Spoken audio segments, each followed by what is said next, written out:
A palavra de Deus foi o guia moral e espiritual do mundo ocidental há muitos milênios. Porém, a mensagem divina chegou a nós através de intermediários. Meu professor de teologia nos dizia: tradutore, traditore, tradutor, traidor.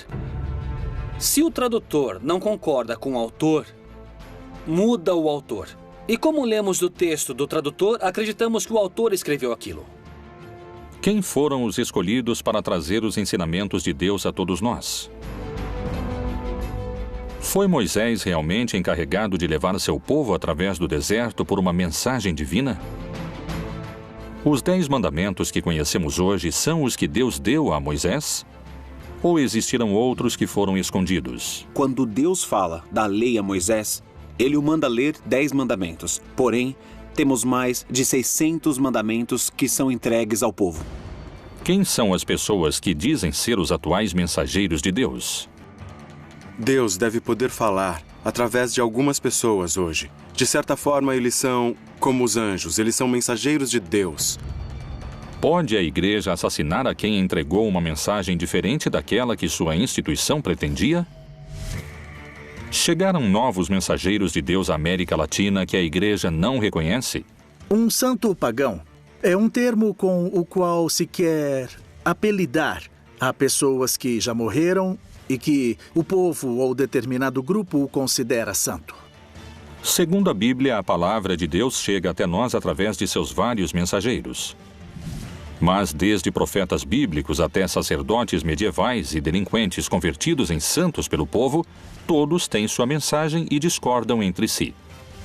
Alguém diz a verdade e alguém mente? Qual é a verdadeira mensagem que Deus quis transmitir? Mensageiros de Deus, verdadeiros profetas ou farsantes profissionais? Cairo, Egito. É hoje uma populosa metrópole com mais de 8 milhões de habitantes. As margens do rio Nilo foram durante milênios o epicentro político da região. Para a tradição judaico-cristã, foi nessa região onde Deus começou a deixar seu rastro mais profundo na civilização. O povo judeu vivia sob o domínio cruel do faraó do Egito. Mas um dia nasceu o homem que daria início à insurreição.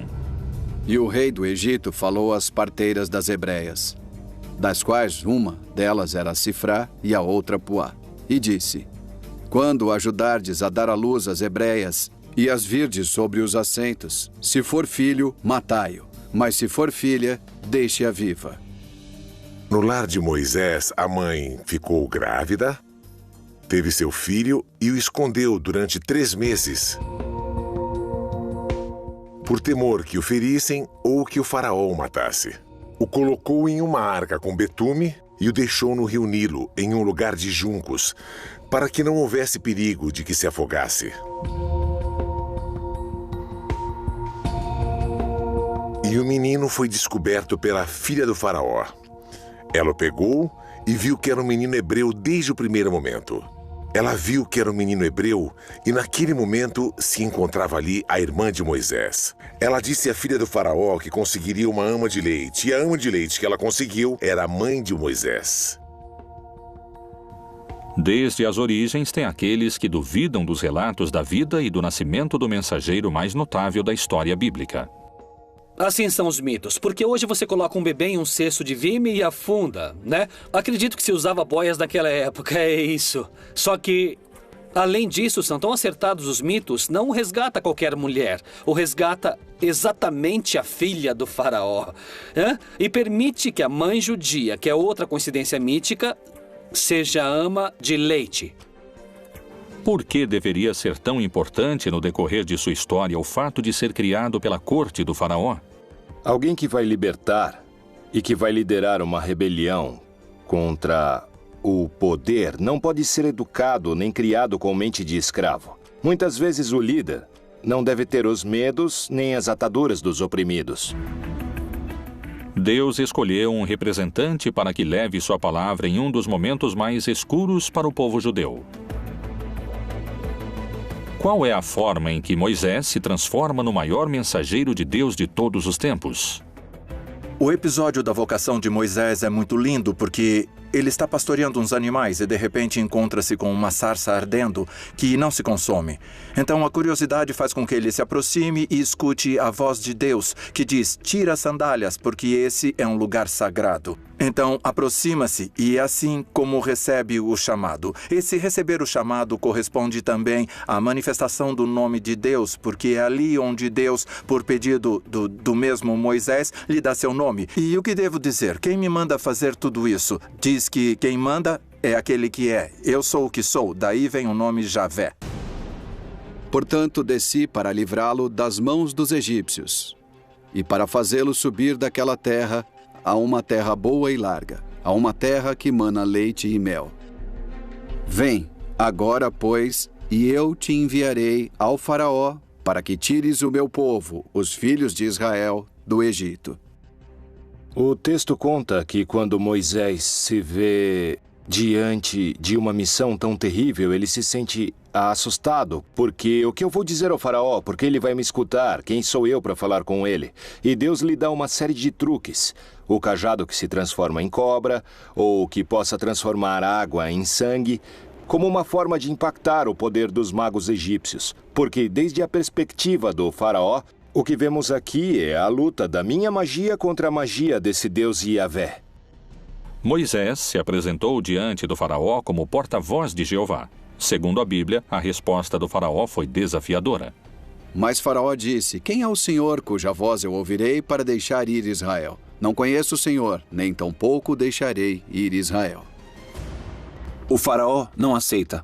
Portanto, então, Deus começa a mandar castigos, ou como encontramos em algumas traduções, pragas, ao faraó e ao Egito, para que deixe seu povo ir. A praga das moscas, a praga de quando a água se transforma em sangue, a praga dos gafanhotos, a praga do granizo, entre outras. Todo o relato das pragas acontece dentro de uma estrutura que é dinâmica e repetitiva. Deus vai anunciar uma praga, anuncia a Moisés, Moisés informa ao faraó que a praga vai vir se ele não permitir a saída do povo. O faraó se nega a aceitar. Portanto, a praga chega. Quando a praga chega, o faraó solicita a Moisés que, por favor, pare a praga. Moisés volta a Deus, pede que a praga pare, Deus age e a praga para. E quando a praga para, o faraó volta a endurecer seu coração e então começa novamente o ciclo com uma nova praga. Enfim, chega a última praga, que é a que finalmente faz o faraó aceitar, é a morte dos primogênitos. Morre o filho primogênito dele e ele deixa seu povo ir em liberdade. Depois das 10 pragas do Egito, Moisés conseguiu a liberdade do povo judeu. Guiados pelo profeta, começaram um longo percurso em direção à terra prometida, no que se conheceu como o Êxodo. Na narração do Êxodo, Moisés vai recebendo paulatinamente as indicações do que deve fazer. Moisés é alguém que vai forjar um grupo de escravos com mentalidade escrava. Vai formar uma nova nação. E por isso, dizia um comentarista rabínico, foi mais difícil tirar o Egito dos judeus do que tirar os judeus do Egito, porque a mentalidade escrava perdura. Por isso, segundo a narrativa, são 40 anos de travessia no deserto para gerar uma mudança de mentalidade. Segundo o que diz a Bíblia, diante deles, durante os longos anos que durou o Êxodo, encontravam-se guiados por Deus. E o Senhor ia adiante deles de dia numa coluna de nuvem para os guiar pelo caminho, e de noite numa coluna de fogo para os iluminar, para que caminhassem de dia e de noite. Guiado pela mão de Deus, o povo judeu tinha se libertado do poderoso faraó. Porém, e apesar da sua ousadia, agora enfrentava a morte e estava sem saída entre as águas do Mar Vermelho e as tropas sedentas de vingança pelas 10 pragas desencadeadas sobre o Egito. Quando o faraó deixou o povo de Israel sair em liberdade, arrependeu-se do que fez e os perseguiu. quando estava a caminho, chegaram ao Mar Vermelho e aconteceu um milagre que se conhece como aquele em que Deus abriu as águas do Mar Vermelho para que o povo pudesse passar. De que forma Moisés poderia abrir as águas do Mar Vermelho? Então disse o Senhor a Moisés: Por que clamas a mim? Dize aos filhos de Israel que marchem. E tu, levanta tua vara e estende a tua mão sobre o mar, e fende-o, para que os filhos de Israel passem pelo meio do mar em seco. Quando o povo terminou de atravessar e chegou na outra margem, o faraó já estava perto deles. E diz o texto bíblico que Deus voltou a fechar ali as águas. Então morreram muitos dos que vinham perseguindo o povo de Israel. O Senhor diz: pega a vara que você traz, pega o cajado que traz, põe o cajado sobre a água e então a água teria se aberto. Em que consiste isso é um grande mistério, também não sabemos, mas algo extraordinário aconteceu a tal ponto que Israel conserva isso como uma das intervenções mais notáveis do Senhor em sua história. Segundo alguns eruditos, nos textos prévios à tradução da Bíblia, não existe nenhuma menção que faça referência ao Mar Vermelho. No lugar dele, menciona-se o Yam Suf. O Yam Suf não é o Mar Vermelho, porque o Mar Vermelho, se nos localizamos na geografia, no mapa da região, é um mar muito profundo e não estava nesse caminho onde moravam os filhos de Israel. O que se chama de mar de Yam Suf na Bíblia é um mar de junco. Não é um mar, é um lago salitre pelo seu contato com o mar que está situado na zona onde eles estão. É muito mais coerente, mais lógico em todos os pontos de vista. Então, sempre que eu falo do Mar Vermelho, eu falo do Mar das Canas ou do Mar de Junco. Moisés atravessa com seu povo as águas, e assim é que contam os textos sagrados. Porém, estudos científicos recentemente realizados colocam em dúvida o milagre divino.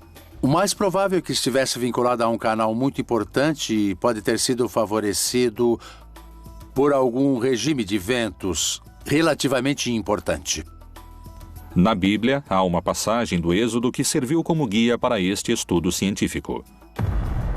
E então Moisés estendeu a sua mão sobre o mar. E o Senhor fez retirar o mar por um forte vento oriental toda aquela noite. E o mar tornou-se em seco, e as águas foram partidas. As pessoas puderam atravessar o Mar Vermelho, provavelmente numa zona muito próxima da costa, nunca pelo centro do Mar Vermelho, onde seria improvável que tivesse uma abertura, mesmo se tivesse muito vento. Se foi um fenômeno natural, então Moisés não falou com Deus? Sem dúvida, Moisés é um escolhido, um dos escolhidos mais claros, um grande caudilho escolhido pelo Senhor a realizar essa tarefa de mediação. Primeiro, na negociação com Faraó e depois de guiar o povo, tanto para atravessar o Mar Vermelho quanto na chegada à Terra Prometida, embora ele mesmo não entre na Terra Prometida. Claramente é um escolhido do Senhor para cumprir a missão. Aceitar a historicidade ou não nos relatos do Êxodo se torna um problema de fé. Novas leituras sobre o Antigo Testamento abrem dúvidas a eruditos e estudiosos sobre a forma em que Deus apresentou os 10 mandamentos a Moisés. Foi realmente Deus quem os ditou a Moisés? Ou são uma construção das autoridades judias da época?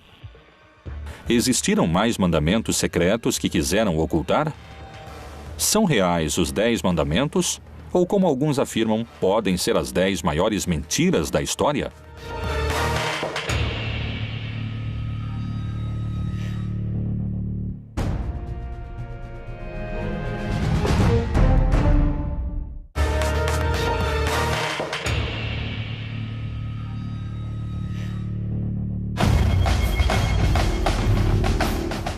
Moisés, o principal mensageiro divino, seguia em frente através do deserto guiado por Deus, levando seu povo à sua libertação. As pragas e o longo êxodo pareciam estar chegando a seu fim. Egito, Península do Sinai. O Monte Sinai é um dos maiores picos do Egito. Com 2.285 metros acima do nível do mar, é um dos lugares mais próximos aos céus na região.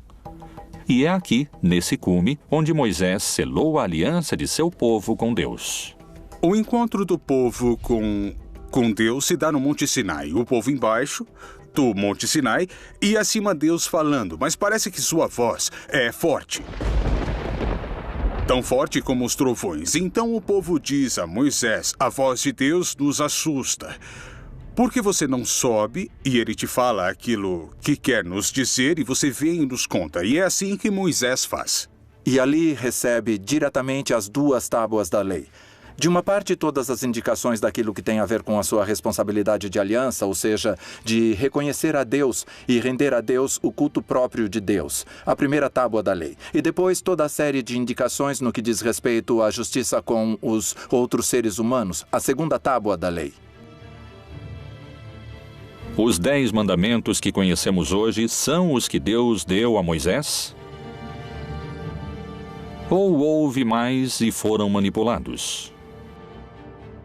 Quando falamos dos mandamentos da Bíblia, não há somente 10.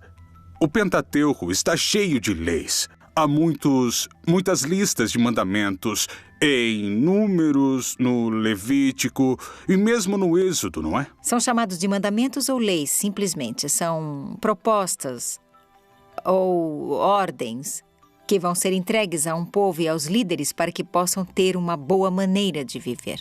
Rabinos que criaram a tradição judaica organizaram um sistema no qual todo o texto da Torá se traduz em 613 preceitos. Em hebraico, os chamamos de mitzvot, os quais todo judeu está obrigado a cumprir. A relação entre Moisés e Deus se repetiu em outras religiões e em outros mitos, mas com distintos protagonistas. A semelhança dessas histórias é assombrosa.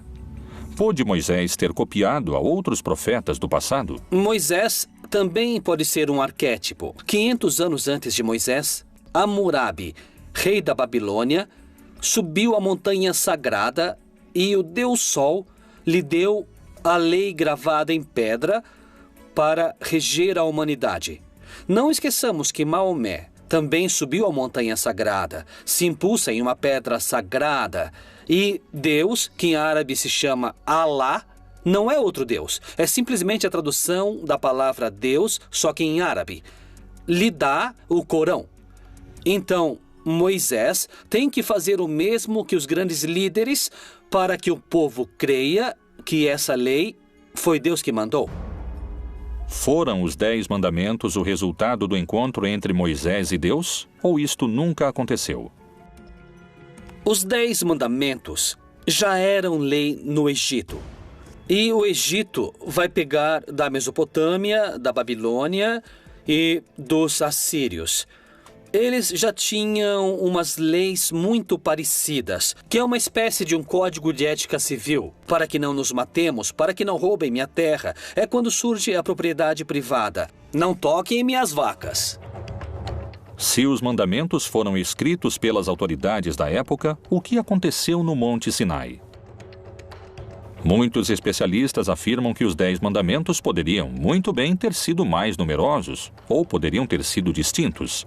Qual é a versão bíblica desse encontro e a escritura nas tábuas da lei? E deu a Moisés, quando acabou de falar com ele no Monte Sinai, as 2 tábuas do testemunho. Tábuas de pedra escritas pelo dedo de Deus. Quando Moisés desce, conta a história bíblica, ele vê o povo adorando a um bezerro de ouro, mas eles chamam de Yahvé ou Jeová. Dão-lhe o nome de Deus, mas aqui o problema é que lhe deram a imagem de Deus. E um dos mandamentos é que você não deve lhe dar imagem, porque se você dá imagem a Deus, você pode controlar a imagem. E aconteceu que, chegando Moisés ao arraial, e vendo o bezerro e as danças, acendeu-se-lhe o furor, e arremessou as tábuas das suas mãos, e quebrou-as ao pé do monte.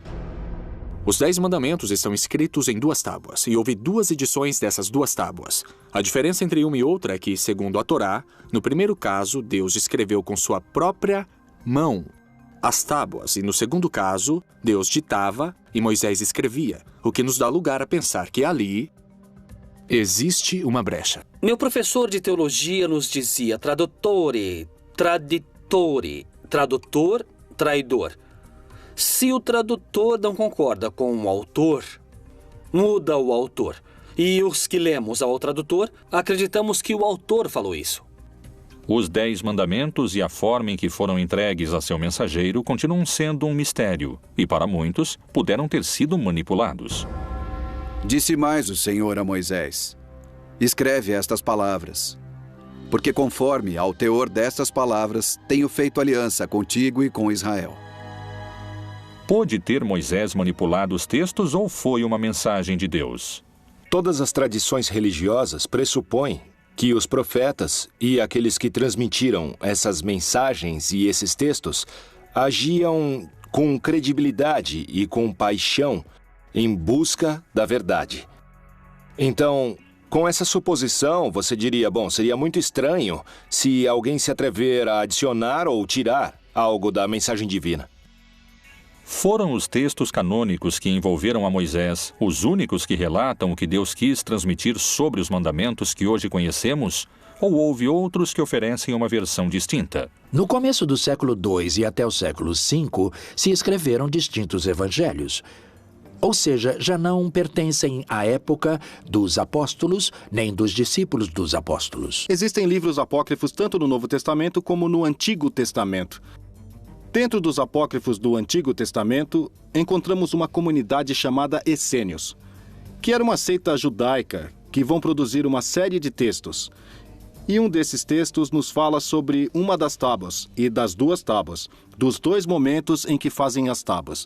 E vai se propor que a razão pela qual mudam as tábuas é para endurecer todas as regras ali previstas, todas as normas previstas. A novidade dos grupos dos essênios é que haveria mandamentos novos.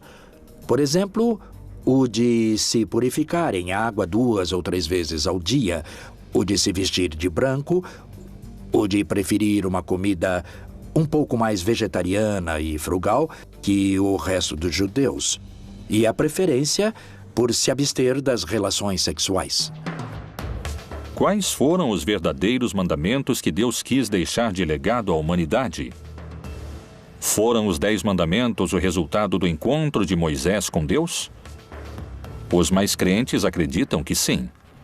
Os teólogos mais céticos sustentam que são o resultado de anos de legislação judaica.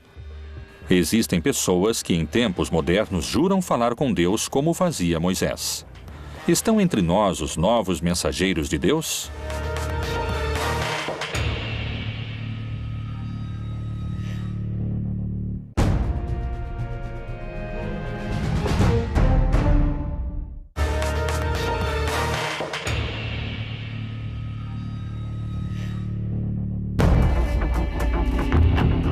O encontro de Deus com Moisés, onde ele recebe os 10 mandamentos, continua sendo motivo de debate.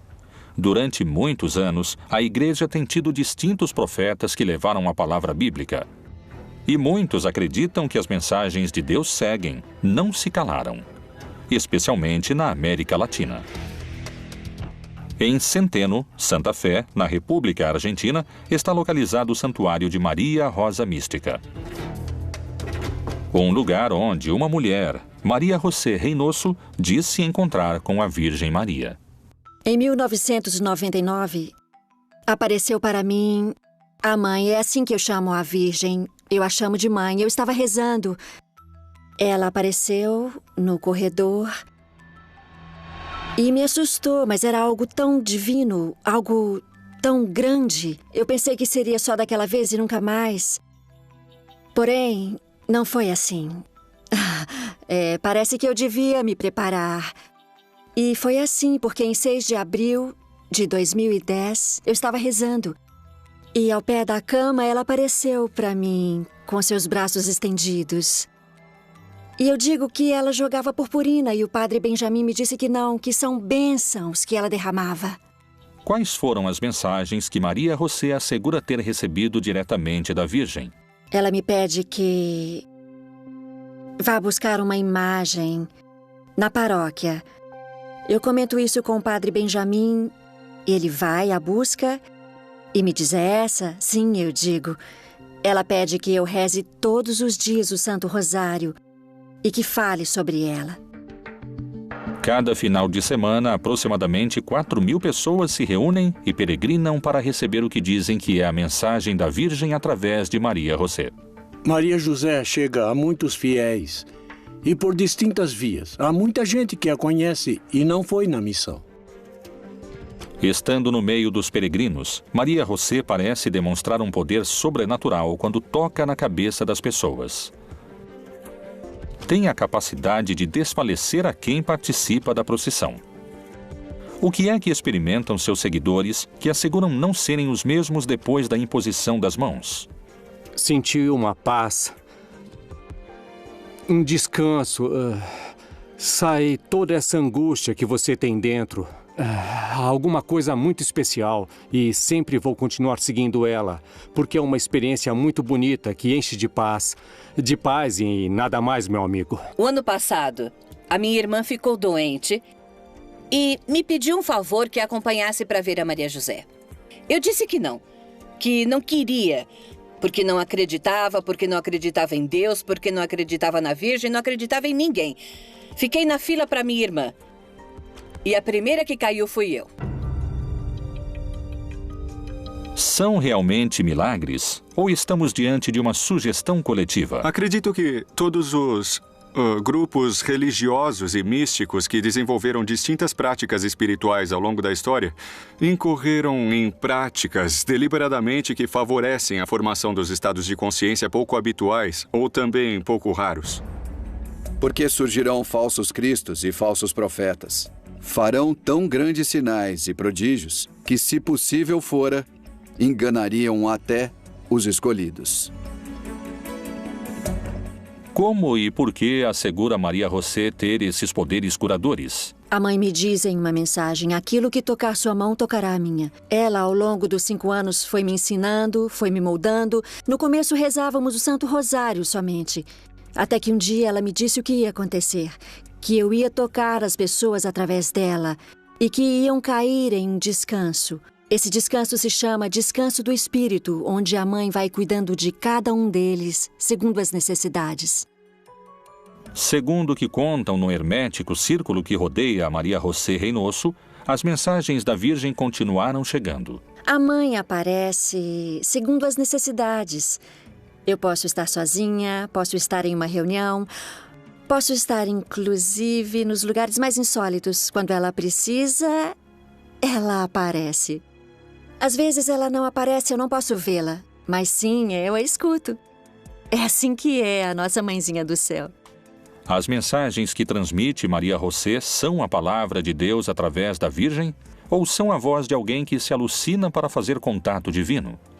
O que acontece com os outros mensageiros latino-americanos? Colômbia, Bogotá.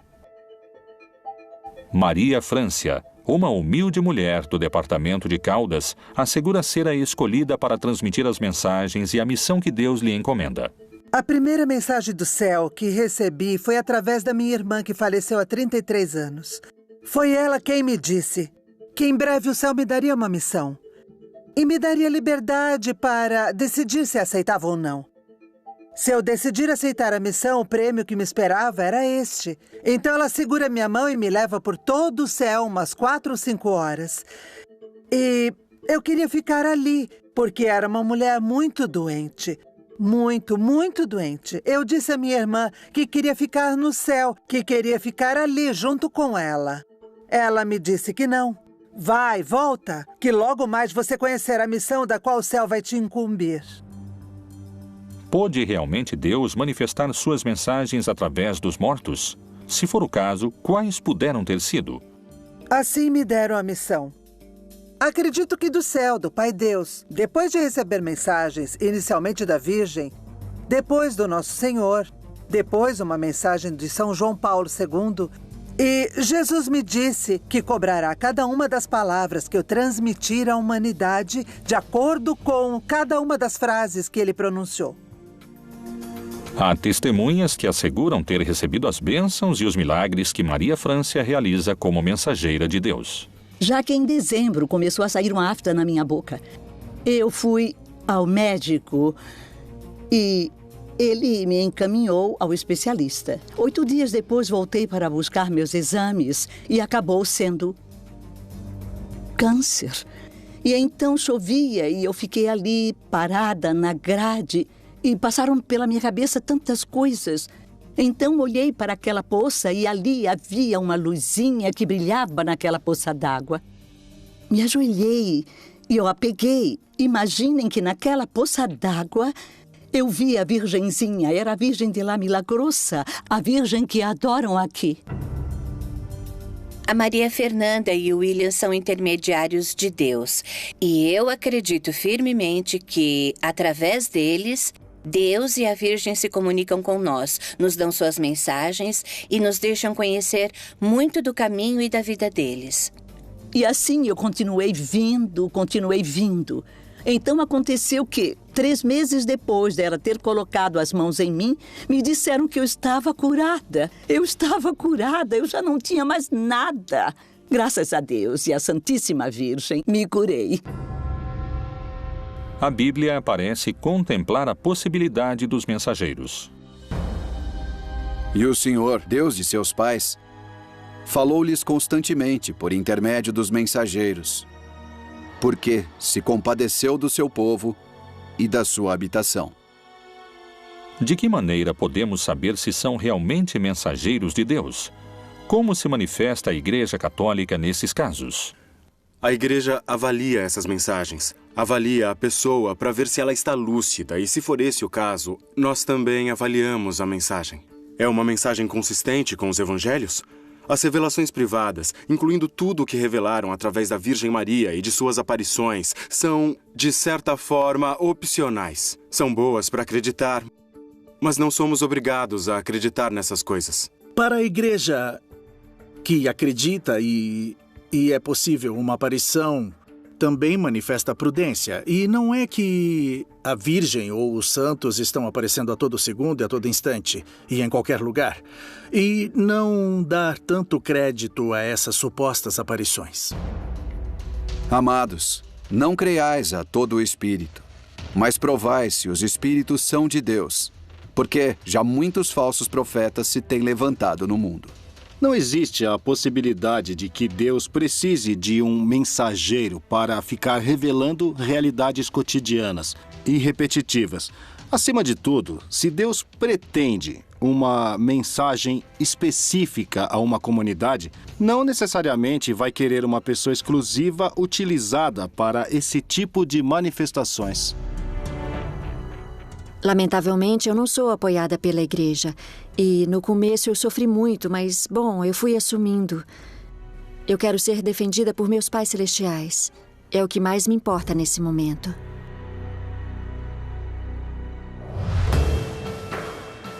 Os supostos porta-vozes de Deus propagam sua influência. Poderia ser que mude a mensagem de Deus para seu próprio benefício? Sofreram perseguições aqueles que tentaram mostrar ao mundo outra interpretação da Bíblia? Estão manchadas de sangue as mãos da igreja? Existiriam crimes que querem esconder?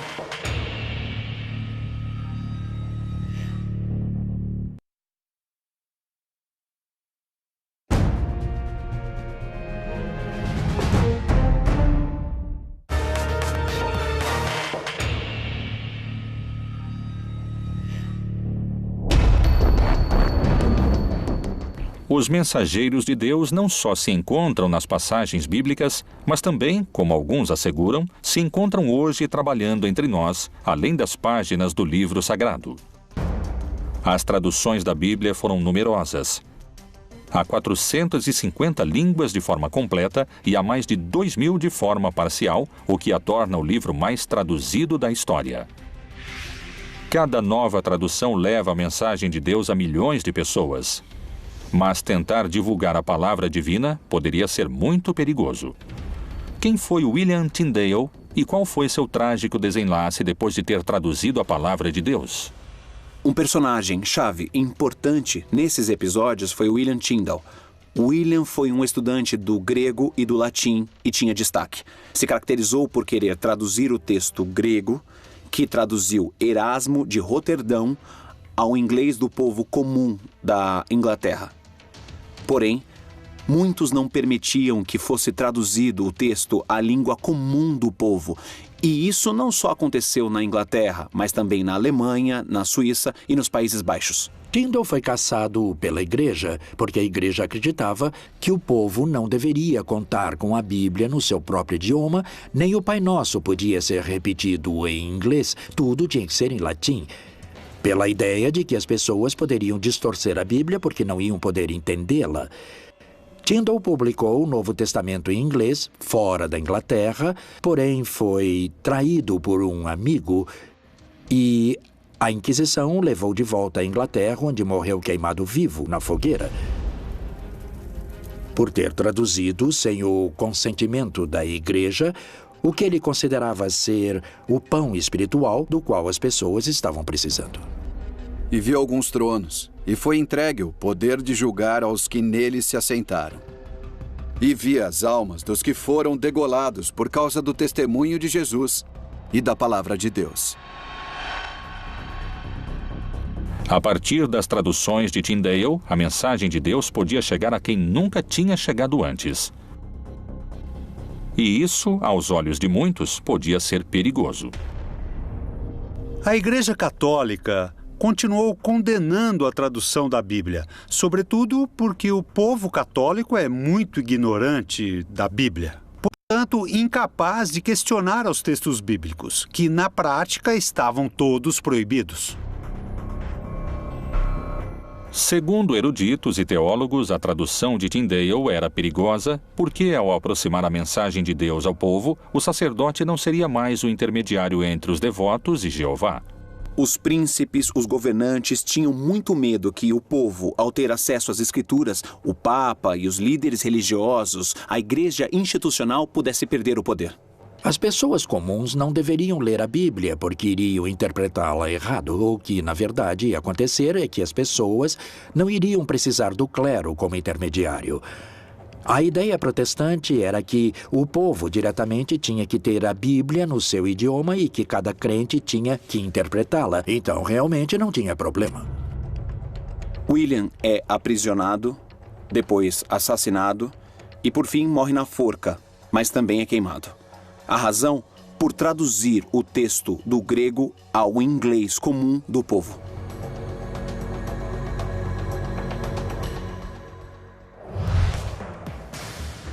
Segundo peritos, são tantos os intérpretes e as mensagens que a mensagem de Deus começa a ficar confusa. Poderia ser esse um dos motivos pelos quais muitas pessoas se inclinam a acreditar nos santos populares? Qual a diferença entre os santos e os aceitos pela igreja?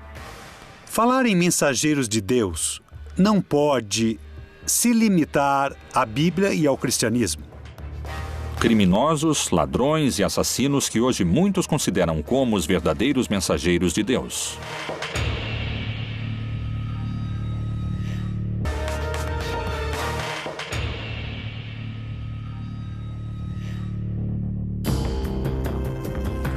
Os mensageiros de Deus ao longo da história tiveram distintos protagonistas e diferentes desfechos. Estão aqueles que recebem mensagens da Virgem ou aqueles que traduziram essa mensagem divina com um final trágico, como é o caso de William Tyndale. Na liturgia católica, os crentes pedem milagres a Deus através dos santos. Pelas distintas circunstâncias, a população recorre também a santos populares, muitos deles pagãos. Figuras que não foram aprovadas pela Igreja Católica e, apesar disso, mobilizam milhões de crentes. Na América Latina, seriam os santos pagãos vistos como os verdadeiros mensageiros de Deus? No texto bíblico, a palavra santa utilizada para as pessoas é o povo de Deus, porque era único e especial. E depois é a igreja, porque é única e especial. Não é a qualidade moral e humana da pessoa que a faz santa. Mas no contexto do Novo Testamento, é a eleição que Deus faz, que faz das pessoas. Porque eu sou o Senhor, que vos fiz subir da terra do Egito, para que eu seja vosso Deus, e para que sejais santos, porque eu sou santo.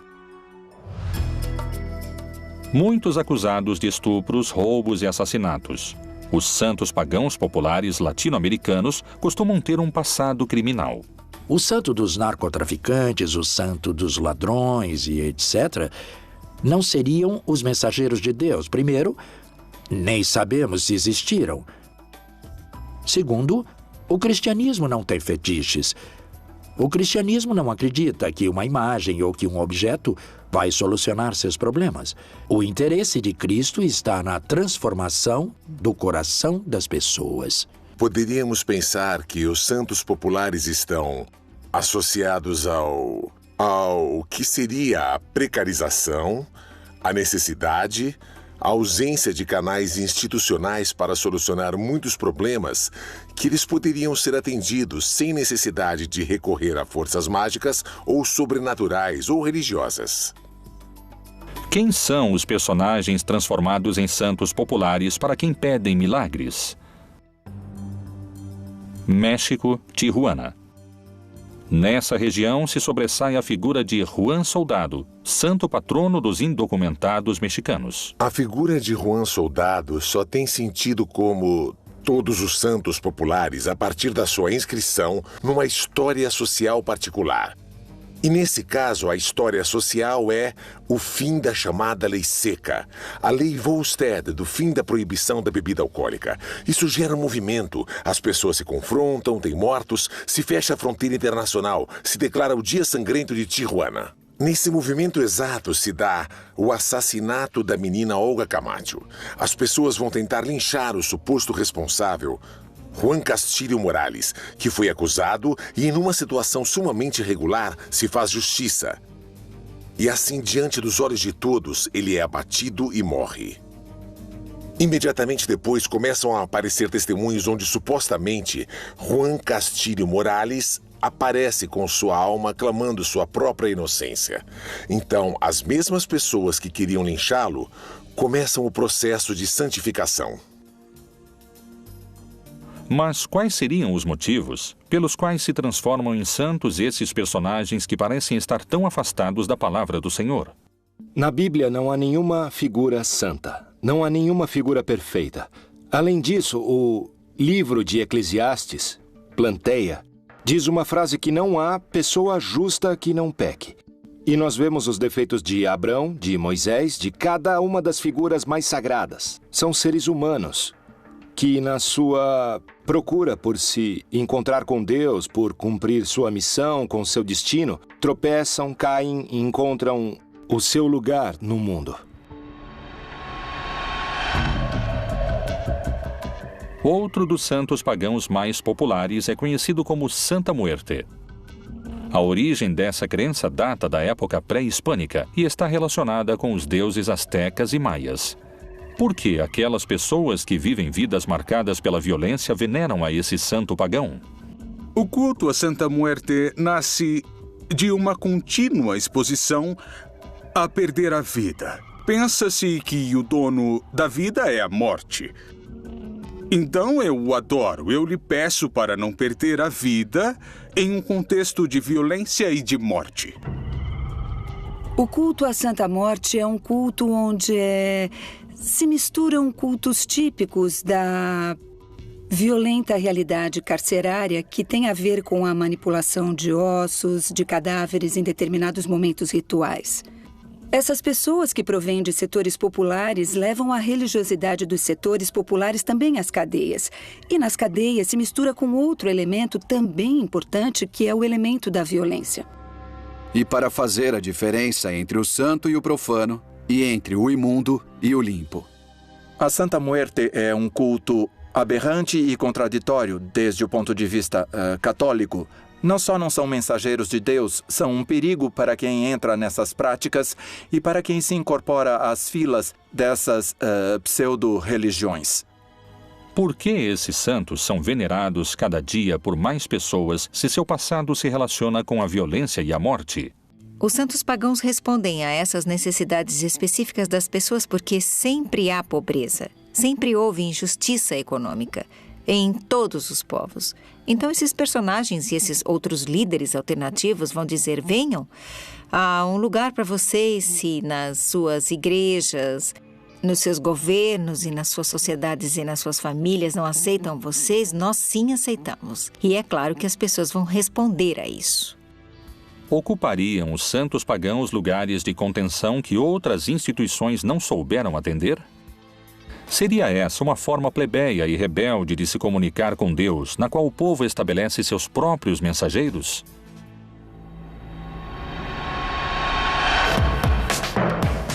Desde o início da religião, os mensageiros de Deus ocuparam um lugar central no cristianismo.